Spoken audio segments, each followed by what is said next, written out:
new laptop, then keep it in your mind. These five things. ಏನೋ grammar ಭಾಷೆಗಳು. ಶಿಸ್ತಾಗಿ ನಮ್ಮ ಕನ್ನಡ ಭಾಷೆಗೆ ಬರ್ತೀನಿ. ನೀವೇನಾದ್ರೂ ಒಂದು ಲ್ಯಾಪ್ಟಾಪ್ ತಗೋತಿದ್ದೀರಾ ಅಂದ್ರೆ ಈ 5 ವಿಚಾರಗಳನ್ನ ನೀವು ನೆನಪಿಟ್ಕೊಳ್ಳೇಬೇಕು. ಮೊದಲನೇದು, ನೀವು ಯಾವುದೋ ಒಂದು ಲ್ಯಾಪ್ಟಾಪ್ ತಗೋತಿದ್ದೀರಾ ಅಂದ್ರೆ ಆ ಲ್ಯಾಪ್ಟಾಪ್ ನಲ್ಲಿ ಮೊದಲನೇ ಸ್ಪೆಸಿಫಿಕೇಶನ್ಸ್ ನೋಡಿದ್ರೆ obviously RAM.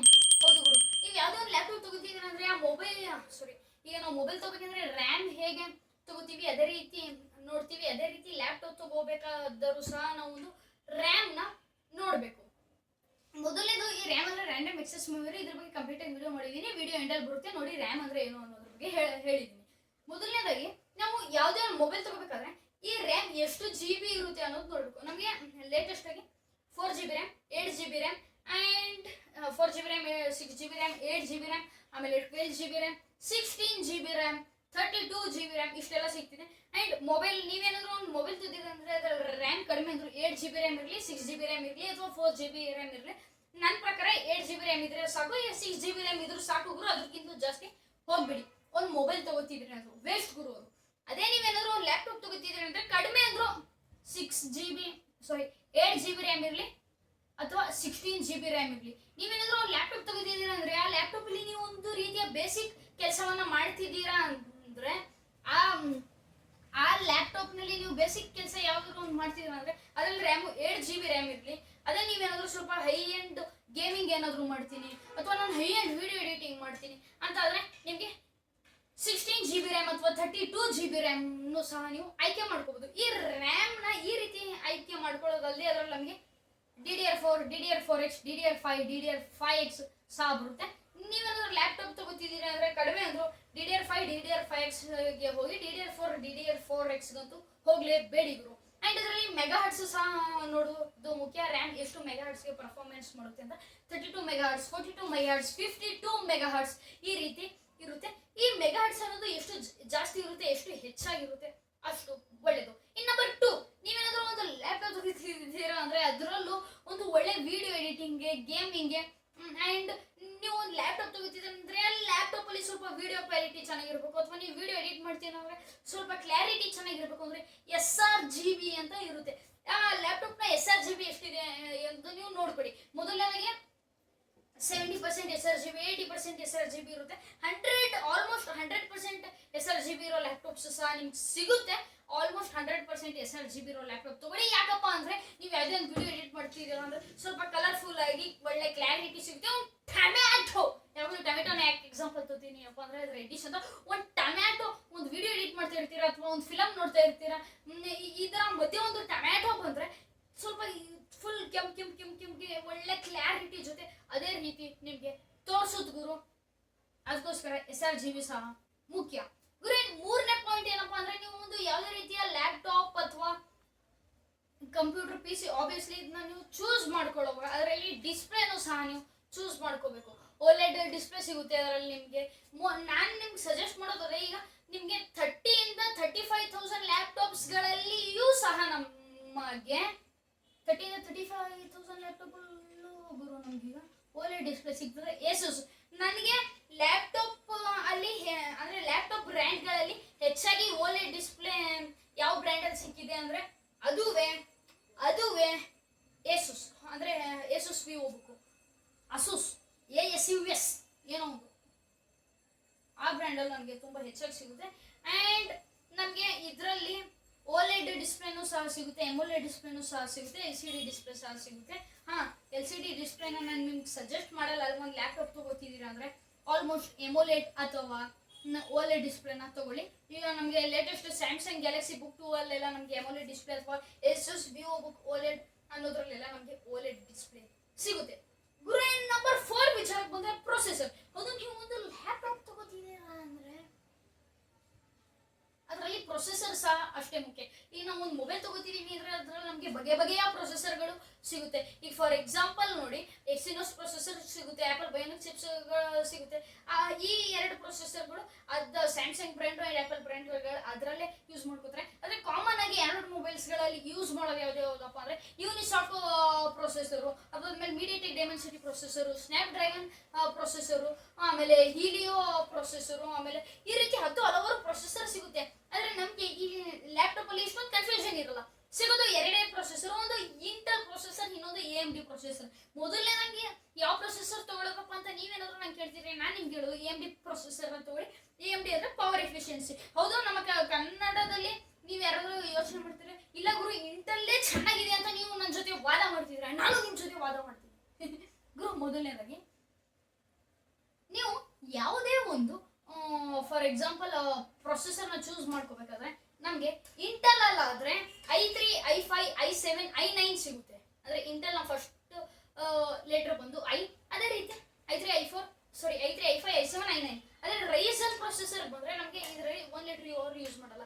Resin 3, resin 5, resin 7 and resin 9 ಅನ್ನೋ ಪ್ರೊಸೆಸರ್ನ ನಮಗೆ ಯೂಸ್ ಮಾಡ್ತಾರೆ.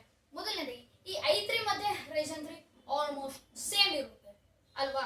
ಅದೇ ರೀತಿ ಈ i5 ಮತ್ತೆ ರೈಸನ್ 5 ಸೇಮ್ ಇರುತ್ತೆ. i9 ಆಲ್ಮೋಸ್ಟ್ ಸಿಮಿಲರ್ ಪರ್ಫಾರ್ಮೆನ್ಸ್ ಇರುತ್ತೆ. ನಿಮ್ಮಲ್ಲಿ ತುಂಬಾ ಜನ ಪ್ರೈಸ್ ನೋಡ್ತೀರಾ. ಓಕೆ ಗುರು, ಈ ಎರಡರಲ್ಲಿ ಯಾವುದೋ ಒಂದು ಪ್ರೊಸೆಸರ್ನ ಚೂಸ್ ಮಾಡ್ಕೊಳ್ಳೋಣ. ಫಾರ್ ಎಕ್ಸಾಂಪಲ್ ನೀವು ಒಂದು i9 ಒಂದು PC ಬಿಲ್ಡ್ ಮಾಡ್ತಿದ್ದೀರಾ ಅಂದ್ರೆ, ಅಥವಾ ಒಂದು ಲ್ಯಾಪ್ಟಾಪ್ ತಗೋತಿದ್ದೀರಾ ಅಂದ್ರೆ i9 ಪ್ರೊಸೆಸರ್ನ ತಗೊಳಕ್ ನೋಡ್ತೀರಾ. ಅದ್ರಲ್ಲಿ ಇಂಟೆಲ್ ಚಿಪ್ ಎಷ್ಟಾದ್ರೆ ಇಂಟೆಲ್, AMD ಚಿಪ್ ಎಷ್ಟಾದ್ರೆ AMD.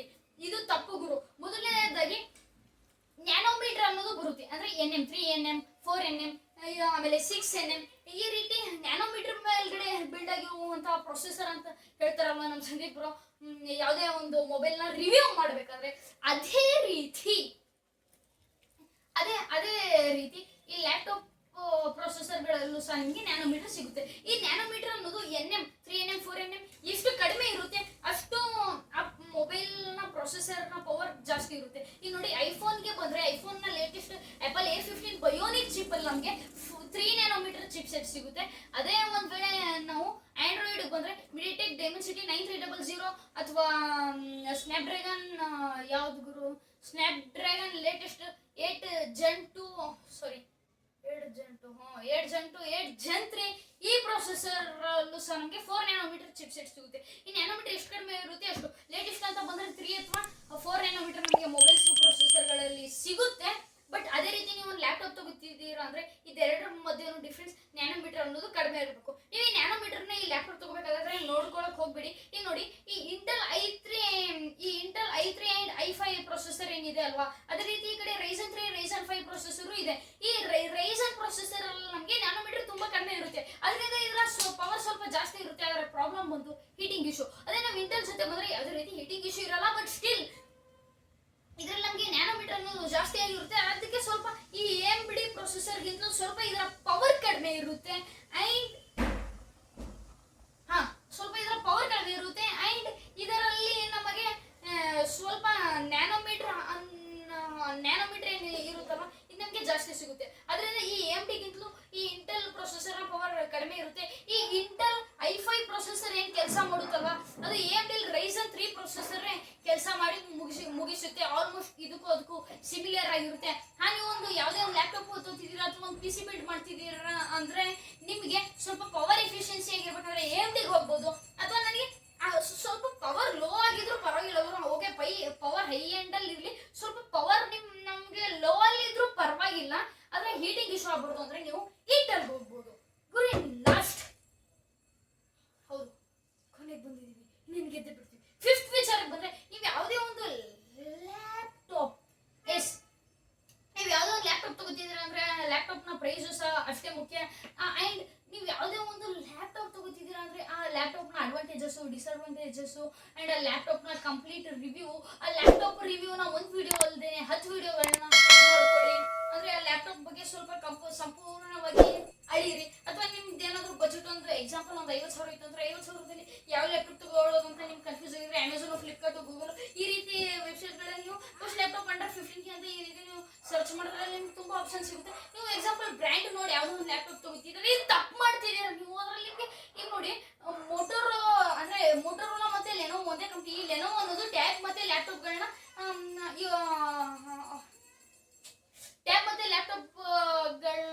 ಆನ್ ಮಾಡುತ್ತೆ, ಅಂದ್ರೆ ಪ್ರಾಡಕ್ಟ್ಸ್ ಲಾಂಚ್ ಮಾಡುತ್ತೆ. ಅದೇ ಮೋಟೋರೋಲಾ ಮೊಬೈಲ್ಸ್ ಮೇಲೆ ತುಂಬಾ ಫೋಕಸ್ ಮಾಡುತ್ತೆ. ಅದರಿಂದಾಗಿ ಈ ಮೋಟೋರೋಲಾ ಈ ಮೊಬೈಲ್ ಫೀಲ್ಡ್ ಅಲ್ಲಿ ಎಷ್ಟೊಂದು ಹೈಪ್ ಅಲ್ಲಿ ಇಲ್ಲ. ಬಟ್ ಸ್ಟಿಲ್ ಈ ಲ್ಯಾಪ್ಟಾಪ್ ಫೀಲ್ಡ್ ಅಲ್ಲಿ ಲೆನೋವೋ ಅಂದ್ರೆ ಮೋಟೋರೋಲಾ ಕಂಪ್ನಿನೇ ಎಷ್ಟು ಹವಾ ಮಾಡ್ತಿದೆ ನೋಡಿ. ಅದೇ ರೀತಿ ಗುರು, ನೀವು ಒಂದು ಲ್ಯಾಪ್ಟಾಪ್ ತಗೋತಿದ್ದೀರ ಅಂದ್ರೆ ರಿವ್ಯೂ ಕಂಪ್ಲೀಟ್ ಆಗಿ ನೋಡಿ. ಆ್ಯಂಡ್ ಸರ್ವಿಸ್ ಸೆಂಟರ್ ನಿಮ್ಗೆ ಹತ್ರವಾಗಿದೆ ನೋಡಿ. ಆ್ಯಂಡ್ ಲ್ಯಾಪ್ಟಾಪ್ನ ಪ್ರಾಬ್ಲಮ್ಸ್ನ ನೋಡ್ಕೊಳ್ಳಿ. ಆ ಲ್ಯಾಪ್ಟಾಪ್ನ ಕಂಪ್ಲೀಟ್ ಸ್ಪೆಸಿಫಿಕೇಶನ್ಸ್ನ ನೋಡ್ಕೊಳ್ಳಿ. ಅಥವಾ ನಿಮ್ಗೆ ಹಿಂಗೂ ಕನ್ಫ್ಯೂಸ್ ಇತ್ತಾ, ಒಂದು ನಿಮ್ಮ ಬಜೆಟ್ ಎಷ್ಟಾಗಿರುತ್ತೆ, 20,000, 50,000, 30,000, 35,000, 1,00,000 ಅಥವಾ ಹೈ ಎಂಡ್ ಟಾಸ್ಕ್ಗೆ ನಿಮ್ಗೆ ಒಂದು ಲ್ಯಾಪ್ಟಾಪ್ ಬೇಕಾಗಿರುತ್ತೆ. Best mobile under 15K, best mobile best laptop under 15K, best laptop under 30K ಅಂತ ನೀವು ಯೂಟ್ಯೂಬಲ್ಲಿ ಸರ್ಚ್ ಮಾಡಿ. ಆ್ಯಂಡ್ ಅದ್ರ ಬಗ್ಗೆ ವಿಡಿಯೋಸು ಸಹ ನೋಡಿ. ಆ್ಯಂಡ್ ಅದರಲ್ಲಿ ನಿಮಗೆ ಯಾವ ಲ್ಯಾಪ್ಟಾಪ್ ಇಷ್ಟ ಆಗುತ್ತೋ ಅದನ್ನ ಚೂಸ್ ಮಾಡ್ಕೊಳ್ಳಿ. ಅದರ ಕಂಪ್ಲೀಟ್ ರಿವ್ಯೂ ನೋಡಿ, ಅದರ ಕಂಪ್ಲೀಟ್ ಡಿಸ್ಅಡ್ವಾಂಟೇಜಸ್ ನೋಡಿ. ಆ್ಯಂಡ್ ಅಮೆಝಾನ್, ಫ್ಲಿಪ್ಕಾರ್ಟ್ ಇದರ ರೇಟಿಂಗ್ಸ್ ಸಹ ನೋಡಿ. ಆ್ಯಂಡ್ ಅದರ ರೇಟಿಂಗ್ಸ್ನ ನೀವು ನೋಡುವ ಮುಂಚೆ ಫೇಕ್ ರೇಟಿಂಗ್ಸ್ ಸಹ ಇರುತ್ತೆ. ಆ್ಯಂಡ್ ಅದರ ವೆಬ್ಸೈಟಲ್ಲಿ ಹೋಗಿ ನೋಡಿ. ಫಾರ್ ಎಕ್ಸಾಂಪಲ್ ನಾನು ನಿಮ್ಗೊಂದು ಟಿಪ್ ಕೊಡ್ತೀನಿ. ಈಗ ನೋಡಿ, ಪ್ರೈಮ್ ಬುಕ್ ಲ್ಯಾಪ್ಟಾಪ್ ಏನು ಇದೆ ಅಲ್ವಾ, ಇದರಲ್ಲಿ ನಮಗೆ SD ಕಾರ್ಡ್ ಸಿಗುತ್ತೆ ಅಂತ ಫ್ಲಿಪ್ಕಾರ್ಟ್, ಅಮೆಝಾನಲ್ಲಿ ಹಾಕಿದ್ದಾರೆ. ಅದೇ ಪ್ರೈಮ್ ಬುಕ್ ವೆಬ್ಸೈಟ್ಗೆ ಏನಾದರೂ ಹೋದರೆ ಅದ್ರಲ್ಲಿ ನಮಗೆ SD ಕಾರ್ಡ್ ಬಗ್ಗೆ ಯಾವುದೇ ರೀತಿ ಮಾಹಿತಿನೇ ಕೊಡಲ್ಲ. ಇದರಲ್ಲಿ SD ಕಾರ್ಡ್ ಇದೆ ಅಥವಾ ಇಲ್ವಾ ಅನ್ನೋದ್ರ ಬಗ್ಗೆ. ಆದ್ರಿಂದ ಯಾವುದೇ ಲ್ಯಾಪ್ಟಾಪ್ ತೊಗೊಳೋಕ್ಕಿಂತ